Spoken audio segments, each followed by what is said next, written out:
My ex-husband thought he had left me in the dust, humiliated and forgotten. But on his wedding day, I showed up in a limousine, stepping out with 3 little surprises no one expected, our triplets. Stick with me while I share my story, and if it touches you, don't forget to support our channel by hitting that subscribe button, dropping a like, and sharing it with the people you care about. My name is Emily Carter, and I'm in my early 30s. For years, I thought I had the perfect life. I met Daniel Walker when we were just kids in high school. He was charming, confident, the kind of guy who could walk into a room and make everyone laugh. I fell for him quickly, and it wasn't long before we were inseparable. By our 20s, we were married, and I thought we had the kind of love people dreamed about. I gave him everything. I set aside my own dreams of a career to support him while he built his. I cooked, cleaned, managed the house, and cheered him on every step of the way. Whenever he had late nights or extra work, I trusted him completely. I thought that's what a wife was supposed to do, believe in her husband and stand by him no matter what. For years, I told myself we were building a future together, one brick at a time. But things slowly started to change. Daniel stopped coming home for dinner, brushing me off with excuses about late meetings, or just hanging with the guys. He grew distant, always glued to his phone or heading out the door. I remember lying awake some nights, staring at the ceiling, wondering what I had done wrong. I kept pushing those doubts away, telling myself I was just being paranoid. Then one night, I found the proof. A text message popped up on his phone while he was in the shower. I wasn't the type to snoop, but the name caught my eye, Madison. And the message wasn't something a friend would send a married man. My hands shook as I scrolled, reading words that shattered me. He had been cheating. Not just once, not just for a moment of weakness. It was an entire relationship behind my back. When I confronted him, he didn't deny it. He looked me dead in the eye and said he was done. He told me I was holding him back, that he wanted someone younger, someone fun. That someone was Madison Lee, a woman a few years younger than me, who had been around while I was at home holding everything together. The divorce was brutal. One day, I had a husband, a home, a plan for the future. The next, I was alone, picking up the pieces. He moved on with Madison so quickly it made my head spin, while I was left wondering how everything had crumbled so fast. And just when I thought my life couldn't twist any further, it did. Weeks after the divorce, I found out I was pregnant, not with one baby, 3 triplets. I remember sitting in the doctor's office, clutching the ultrasound printout, laughing and crying all at once. Daniel had walked out on me, thinking he was free to start fresh. But he had no idea what I was carrying inside me. I didn't tell him. I decided right then and there that I would raise my children on my own. If he could throw me away so easily, he didn't deserve to know them. I worked long hours, struggled through the pregnancy, and faced nights so lonely I thought I might break. But every time I felt those little kicks inside me, I found the strength to keep going. And here's the part Daniel never saw coming. One day, his shiny new life was going to collide with mine. Because I wasn't the broken woman he left behind. I was stronger, and I had 3 living, breathing reminders of the truth he thought he buried. And when the time was right, I knew he would have to face all of it. Daniel and I had known each other most of our lives. We grew up in the same small town, and by the time we hit our senior year of high school, everyone already saw us as a couple that would last. He had this natural charm that made people gravitate toward him, and when he looked at me, I felt like the only person in the room. When he proposed after college, I didn't hesitate. I thought we were building a forever story. Married life started simple. We didn't have much, but we had each other. Daniel wanted to climb the ladder in business, and I wanted him to succeed. I let go of my own career plans so I could take care of our home, manage the bills, and give him the space he said he needed to grow. When his workload piled up, I told him not to worry, that I had things covered. I believed sacrifices were part of being a wife, and I wanted him to feel supported. But little by little, things shifted. He began working later and later, coming home after I was already in bed. At first, he explained it away, important meetings, extra deadline. I trusted him, but something about the way he brushed off my questions never sat right. Conversations that used to flow easily turned into short, distracted exchanges. He stopped laughing with me, stopped asking about my day, stopped noticing the small ways I tried to keep our connection alive. There were nights when he would step outside, taking calls in a hushed tone, walking back in with a different expression than the one he left with. I asked if something was wrong, and he would say I was imagining things. I wanted to believe him, but the warmth between us was slipping away. The truth came crashing down one evening when I walked into our kitchen and heard his voice through the speaker of his phone. He hadn't realized I was standing there when he ended the call. Her name was Madison. The tone in his voice, gentle, playful, was one he hadn't used with me in a long time. I couldn't ignore it anymore. The pieces fit together. The late nights, the sudden coldness, the secrecy. I confronted him, and instead of denying it, he admitted everything. Madison Lee. She was younger, carefree, and had been with him while I was at home holding on to the life we built. The betrayal was sharper than I imagined possible. For months, I had been hoping for a child. I tracked every cycle, went to appointments, held on to the dream of us starting a family. He knew how much it meant to me, and while I was counting days and taking tests, he was giving his time and affection to someone else. It wasn't just that he broke his vows, it was that he broke me at the very moment I was trying to create something bigger than both of us. All those years of loyalty, all the dreams I put aside for him, all the hope I poured into our marriage felt like ashes in my hand. That night, staring at him across the room, I realized I was no longer looking at the man I had married. I was staring at a stranger who had chosen someone else while I was still fighting for us. And though I didn't know it yet, that wound would shape everything that came after. The day I finally packed my things, it felt like the floor had been pulled out from under me. I walked through the house we once filled with plans, and everything looked unfamiliar, like it belonged to someone else. My marriage wasn't ending quietly, it was being ripped apart. Daniel didn't just leave, he made sure to twist the knife. He told me I was the reason he felt stuck, that I had clipped his wings, that he couldn't breathe with me around. The man who once begged me to believe in him now said I was the weight holding him down. Every conversation turned into an attack. If I asked why he lied, he told me I was paranoid. If I cried, he accused me of being dramatic. He made me question my own memory, my own worth. I'd catch myself wondering if maybe he was right, if maybe I had done something to push him away. But deep down, I knew none of it was true. I had given him every ounce of support I had, and he threw it back in my face. When the divorce papers came, I felt numb signing them. Years of love and loyalty reduced to a stack of legal documents. I thought maybe he'd pause, maybe he'd show even a sliver of hesitation, but he didn't. He was already looking forward, not back. Within weeks, his life with Madison wasn't a secret anymore. Pictures of them together reached me through mutual friends, and whispers spread about how happy they looked. My chest tightened every time her name was mentioned. While he flaunted his new life, I was left to rebuild from scraps.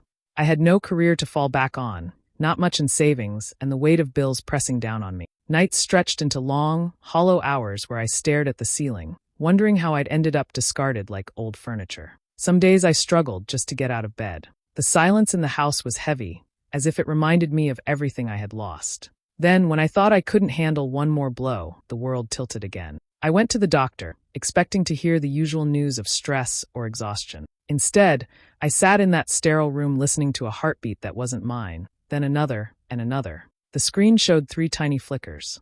Triplets. For a moment, I couldn't breathe. My eyes blurred with tears, and the doctor kept talking, but all I heard was the rush of blood in my ears. I walked out of that office carrying a secret Daniel knew nothing about. He thought he had closed the book on me, but the story wasn't over. Inside me grew 3 lives he had no idea existed. The same man who called me an anchor, who said I held him back, had left behind the very family I had prayed for. I pressed the ultrasound photo against my chest, torn between fear and an ache so deep it almost split me in two. I didn't know how I would manage. I didn't know where the money would come from, how I'd survive nights alone, or how I'd be both mother and father at once.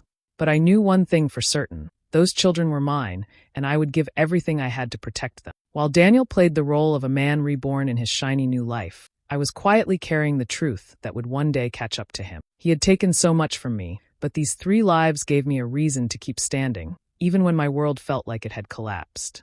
After leaving that doctor's office, I made a decision that would shape the rest of my life. Daniel would never know about the children. He had already chosen another path, and I refused to let him dip in and out of mine whenever it suited him. These babies weren't his chance to play the hero. They were my responsibility, and mine alone. The months that followed tested me in ways I never imagined. With no partner, no steady income, and no family nearby to lean on, every day became a battle. I worked wherever I could, morning shifts at a diner, late nights cleaning offices, sometimes both on the same day. My body ached, my back screamed from standing too long, and yet I kept pushing forward because there was no other option. Rent, groceries, medical bills, they didn't wait, and neither could I.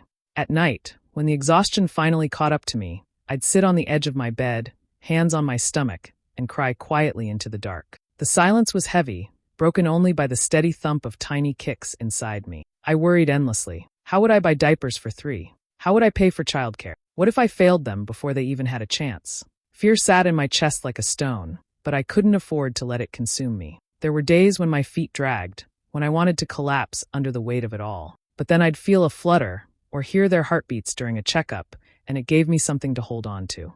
Slowly, a shift began inside me. The tears didn't stop, but determination began to grow alongside them. I was no longer just surviving for myself. Every extra shift, every late-night walk home, every lonely meal, it was all for them. When the day finally came, it was chaos. Hours of pain blurred into one another until the sound of newborn cries filled the room. 3 voices, 3 tiny lives, all at once. Ethan, Noah, and Grace. I whispered their names through tears, my body weak but my heart fuller than it had ever been. Looking at their faces, small and fragile, something inside me solidified. The fear didn't vanish, but it no longer controlled me. Holding them in my arms, I realized the man who abandoned me had no power here. He might have broken me once, but these children stitched me back together in ways he never could. Every sacrifice I made now had meaning. The pain that nearly crushed me transformed into a fire I didn't know I carried. From that moment forward, my world was no longer about loss. It was about Ethan's tiny fingers curling around mine, Noah's soft cries that quieted when I hummed, Grace's sleepy smile that melted every ounce of exhaustion from my bone. They became my purpose, the reason I got out of bed, the reason I endured. Daniel's shadow lingered, but it no longer defined me. The triplets gave me a new identity, not the abandoned wife, not the woman left behind, but a mother strong enough to face whatever came next. And though the road ahead was steep, I knew I would walk it for them, no matter how heavy the load. News of Daniel's engagement didn't reach me directly from him, of course.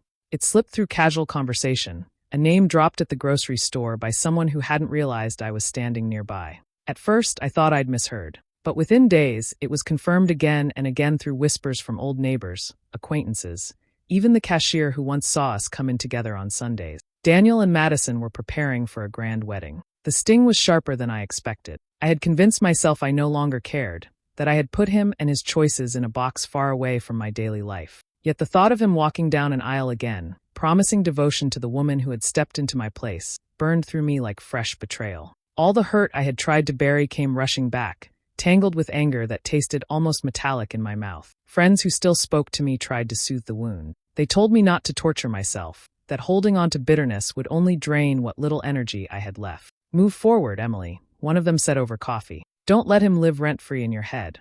Another suggested ignoring the wedding altogether, as if pretending it wasn't happening would make it less real. I nodded at their advice, but inside, their words didn't settle. It wasn't only about me anymore. Daniel hadn't just deserted a wife. He had unknowingly abandoned 3 innocent lives who deserved better. While he planned a celebration with Madison, my nights were spent pacing the floor with babies who needed feeding, rocking, soothing. The unfairness of it all pressed so hard on my chest that some evenings I could hardly breathe. Each time I looked at Ethan's wide eyes, or Noah's restless little fists, or Grace's quiet smile, I felt the truth clawing at me. He had chosen a clean slate, a polished image of happiness. While I carried the weight of the family, he turned his back on. Rage mixed with resolve in a way I hadn't experienced before. I realized that daydreaming about simply ignoring him wasn't an option. He had rewritten our story in public, presenting himself as a man free of mistakes, while the consequences of his choices lived in my arms. And if he thought that chapter of his life was erased forever, he was wrong. The thought took root slowly but firmly. He needed to face what he had left behind. Not in private, where he could spin excuses, but in the one place where the truth could cut through his lies, in front of the very people who believed his image of success and charm. A plan began to take shape, quiet but steady, building with each passing day. I didn't tell a soul. Not my friends, not the few people who still checked on me. The idea lived in the silent hours after the children were asleep, when the house was dark and the only sound was their soft breathing. That's when I knew, when his wedding day came, it wouldn't go as smoothly as he imagined. He thought he had escaped the life we once shared, but I would remind him that some ties can't be severed, no matter how hard he tries. I never expected an invitation to their wedding. Still, a part of me wanted to know when and where it would happen, as if keeping track of the date would somehow prepare me for the storm inside. The details came through familiar voices. Someone from Daniel's old office mentioned the venue. Another let slip the date while talking too loudly in a diner booth. It was almost as if the universe wanted me to hear it, piece by piece, until the picture was clear. Once I knew, the question pressed against me like a weight. Should I go? The thought of walking into that space, surrounded by people who once cheered for us, made my stomach knot. I pictured Daniel standing tall in his tuxedo, smiling as though he'd never left wreckage behind. I imagined Madison glowing in her white dress, completely unaware of the truths hidden just outside her carefully crafted fairy tale. In the quiet of my living room, I let the possibilities run wild. Part of me longed to shout the truth, to point at him in front of every guest and expose the man behind the mask. I pictured gasps, whispers, faces turning in shock. But the more I let the vision play out, the more I realized I didn't want to arrive as a woman bent on revenge alone. I didn't want to look desperate or broken. What I wanted was something different, something dignified, undeniable, and lasting. So the decision formed, firm and unshakable. I wouldn't sneak in, I wouldn't beg for a word. I would arrive with grace, carrying the very truth he had worked so hard to bury. Not empty-handed, not timid, but standing tall with the three souls he had never met. The plan became more tangible with every passing day. I set aside money little by little until I had enough to rent something that would turn every head the moment it appeared, a limousine. Not out of vanity, but as a statement. I wasn't walking in as an afterthought. I was making an entrance no one could ignore. When the morning came, I dressed carefully. My hair pinned, makeup neat but not overdone, a dress that made me feel composed rather than fragile. Then I turned my attention to the children. Tiny outfits were laid out with care. Small suits for Ethan and Noah, a delicate little dress for Grace. They fussed and wriggled as I buttoned and tied, unaware of the role they were about to play. Looking at them all lined up, I felt a swell in my chest that steadied me more than any speech ever could. As the limousine pulled up outside our modest apartment, its polished exterior reflecting the early light, I knew there was no turning back. The driver opened the door, and I guided the children inside, the leather seats swallowing their little bodies. For a moment, it was quiet, just the hum of the engine and the sound of Grace giggling at the way her shoes tapped against the floor. I breathed deeply, smoothing the fabric of my dress, my heart pounding but steady. This wasn't about revenge anymore. This was about truth. And when those doors opened again at the venue, Daniel would see that truth in flesh and blood, and no amount of charm could shield him. The reception was already in full swing when the limousine rolled up to the entrance. Music floated from the hall, mingled with the laughter of guests gathered outside with drinks in hand. The long black car caught their attention immediately. Conversations trailed off, glasses lowered, and all eyes shifted toward the vehicle that didn't belong to the tidy list of expected arrivals. The driver stepped out and opened the door. I took one steady breath before sliding across the seat and stepping onto the pavement. My heels clicked against the stone walkway, the sound sharp enough to cut through the murmurs. Heads turned in unison, curiosity rippling through the crowd. Then came the part one had rehearsed in my mind 1,000 times. I reached inside and guided Ethan down first, his small hand curling tightly around mine. Noah followed, fidgeting nervously but holding on to my other hand. Finally, I lifted Grace, who rested against my hip in her little dress, wide eyes blinking at the sea of strangers. Together, we stood there, a picture Daniel had never imagined would exist. A hush spread across the group. Whispers sparked like sparks on dry grass, moving from one guest to another. Faces turned, eyes widened, and people leaned closer as though they couldn't trust what they were seeing. The resemblance was unmistakable. 3 pairs of features so familiar, 3 living reflections of a man who thought he had escaped them. I kept my chin high, walking forward at a steady pace. The crowd parted instinctively, giving us a clear path toward the glow of the reception hall. Every step echoed with the weight of silence, the kind that follows a collective realization. Gasps broke the air, sharp and disbelieving, and yet no one dared to stop me. Inside, music faltered as the doors swung open. Daniel stood near the head table, his hand around Madison's, the image of celebration written across his face. For a brief moment, he didn't register what was happening. But then his gaze landed on me, dropped to the children, and froze. Color drained from his skin. His lips parted, but no words came out. His eyes flicked between each child, lingering on their familiar expressions. The same curve of a smile, the same line of a jaw, the same eyes that mirrored his own. Recognition hit him like a strike to the chest, leaving him pale and unsteady. The room fell into stunned silence.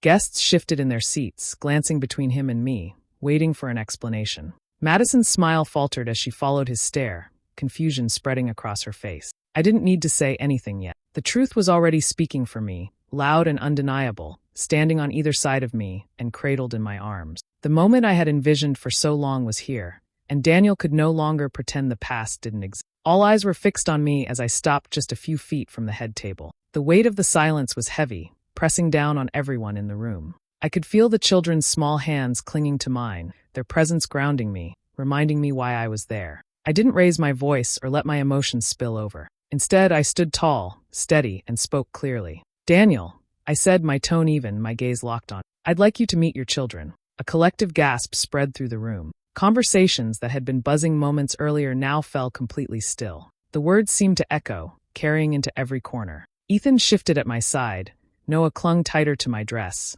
and Grace let out a soft sound as if punctuating the moment. Daniel's face twisted, caught somewhere between panic and disbelief. His mouth opened, but nothing came out. He looked at me, then at the children, then back again, as though searching for an escape. The resemblance was undeniable, 3 little faces carrying his features as plain as daylight. I didn't shout. I didn't accuse. I let the truth rest there, undeniable and sharp. While you were planning your future with her, I continued, glancing briefly at Madison, I was carrying these 3. Alone. My words were measured, calm, but each one landed with the force of a stone. Gasps rose again, followed by hushed whispers among the tables.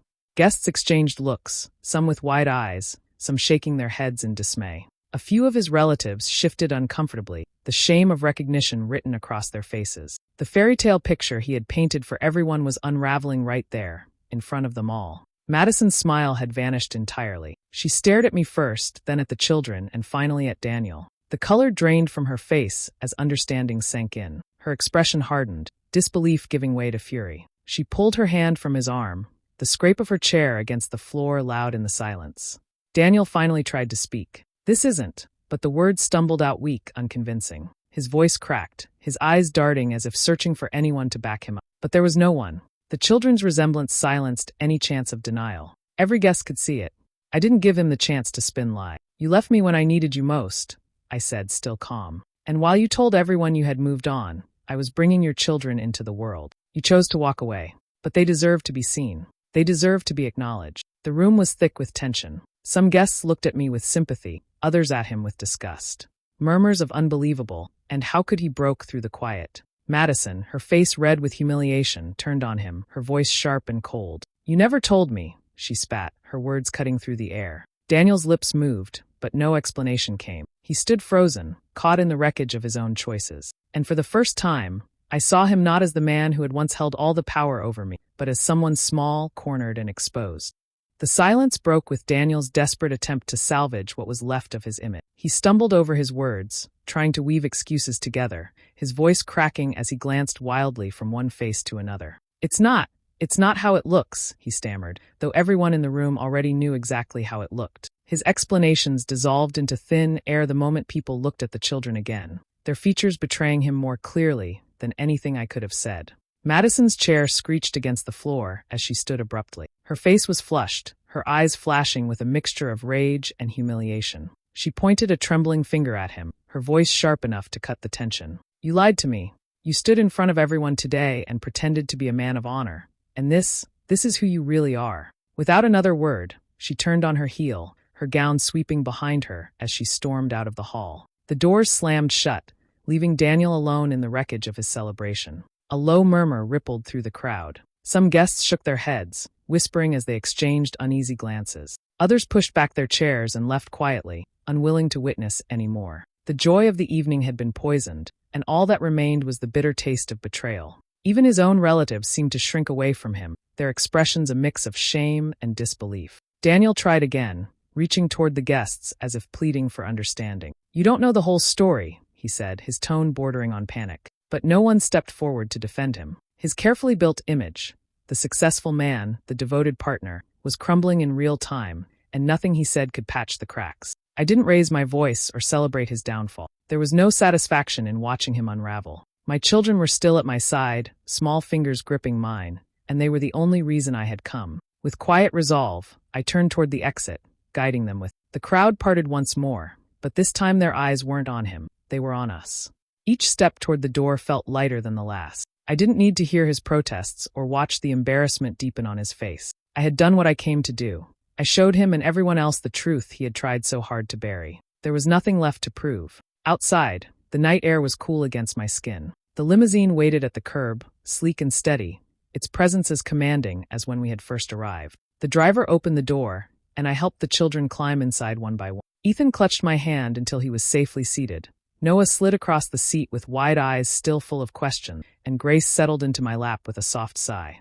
I followed them in and closed the door behind me. The heavy thud echoed like the final note of a song. As the car pulled away, I looked out the window one last time. I didn't feel broken or abandoned anymore. I felt whole. That limousine, carrying me and the 3 lives he had denied, wasn't just a ride. It was the symbol of the strength I had forged through pain, the quiet proof that I had risen from everything he tried to destroy. The ride home was quiet, the hum of the engine steady beneath us.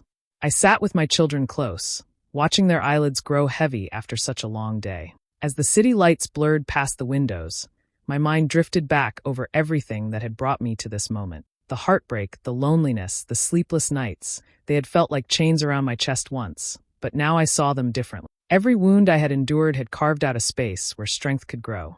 I thought about the woman I had been, the one who believed her marriage was unshakable, the one who sacrificed her own dreams to lift someone else higher. She had been shattered, left to pick up the pieces of a life she no longer recognized. But out of that wreckage, a different version of me had emerged, one who could stand tall even when the ground shifted, one who could carry not just her own weight, but the lives of 3 little souls who depended on it. There was no fantasy of reconciliation left in. Daniel had made his choices, and they had led him to the emptiness I had witnessed in his eyes that night. That was his burden, not mine. I didn't need his acknowledgement, his apology, or his support. What mattered was sitting beside me now, 3 faces soft with sleep, 3 heartbeats steady and strong. They were my future, and they were more than enough. What happened at that wedding wasn't about vengeance for the sake of hurting him. It wasn't about public humiliation or grand gestures of anger. It was about truth, clean, sharp, undeniable truth. He had tried to erase me, to pretend our history was nothing more than a misstep, but the reality walked into that hall hand in hand with me.